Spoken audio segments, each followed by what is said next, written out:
Atypical Artists and Lillian Holman present Greenhouse. Letter 18. The Cinnamon Bun Incident. Dear Abby, Annie is running the store for you? I thought that after she'd been so thoughtless about your class, you were cutting her off. I mean, of course, I don't want to see you lose your business. Is it really that dire, though? Something about her just rubs me the wrong way. She doesn't seem like your type. I mean, shouldn't your brand be consistent when you're away? You've worked so hard to make that store your own, and I don't want you to lose customers on top of everything because some shallow, flaky woman tried to feel better about herself by capitalizing on your situation. Okay, maybe that was too harsh, but you have to admit, after these past couple of months, it is hard to trust anybody. Now that we've had some time, the reality of the past 2 weeks is sinking in. I changed the passwords to all of my logins this week and spent an unhealthy amount of time reviewing the damage from the article online. While it does seem like he's a bad enough writer, and Ryan has good enough lawyers that the damage is minimal, I'm still petrified about what this does to my father's legacy. More than anything else. It also hurts that the Emmys video is going viral again. Like I hinted before, I don't even like to think about that night, let alone watch it replayed over and over again. The way Mitch put it was so demeaning, saying that the producers basically had to carry me off like a child. That's the worst part. I feel so infantilized, like he's right, and I just never grew into being an adult. I'm still so dependent on other people, and part of me wants to break free, and part of me is so desperately afraid. The only balance I get is when I'm writing to you or when I'm watching something good and forgetting about the real world. I'm going to talk to my therapist about that.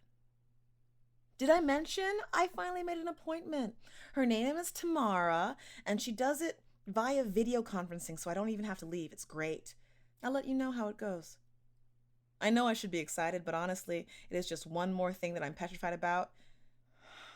What if I say the wrong thing and well, they might lock me away forever, huh? Can they do that? Can they do that? Now that I'm processing, though, I'm trying to also get back to my day job, which has been hard. I can't seem to summon the energy to write the biting critiques that I normally do. I keep falling back on praise, and now all I can think about is the people working behind the scenes, and it seems cruel to tear them down. I just hear your voice talking about how hard they must be trying. You've killed my criticism, Abby, and it sucks. But it also is kind of lovely since I do seem to like things more these days. I had an idea, though, and it's probably terrible, so you have to promise me that you're not going to get too invested in it. But when you asked if you could come visit after all of this, which the answer is yes, of course, by the way, I thought about what a funny pair we'd be living in the same house together, and in my head, it always played out like this sitcom. Before I knew it, instead of writing the 15-minute reviews expected of me over the next couple of days, I ended up writing the first pass of a pilot. I hope you won't be too offended if you read it and don't like it. I promise you, you will be the only one who ends up reading it or seeing it. I promise.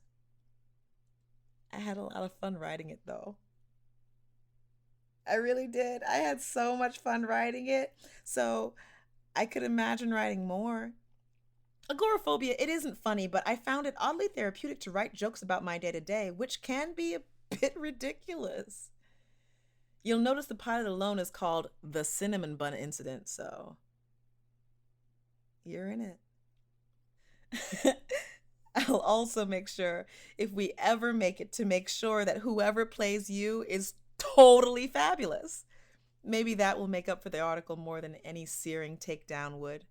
Again, I'm just really excited to hear what you think. It sounds like it sucks to be in bed all day, but it also sounds like you have the best parents in the world after mine. Tell your mom she's free to bring me as many baked goods as she wants, and I will do my best not to freak out when they arrive. Also, if they ship well, maybe I can get her to send them to Ryan and Emily since the baby is now 3 days overdue and patience is wearing thin. Let me know what you think about the pilot. And be careful about Annie. I can't take sad Abigail again. Love, Rose. P.S. Hold your horses. I've only made it through like 5 chapters of Beloved so far. In the meantime, I'll take Say Yes to the Dress and raise you Great British Bake Off. You are made for GBBO, and it will give your mom so many ideas. You're gonna love it. Greenhouse is a production of Atypical Artists. It was written, directed, and edited by Lillian Holman. Alex Marshall Brown is the voice of Rose Green. The show art was designed by Emily Chen. Greenhouse is produced by Lauren Shippen, Brigham Snow, and Lillian Holman.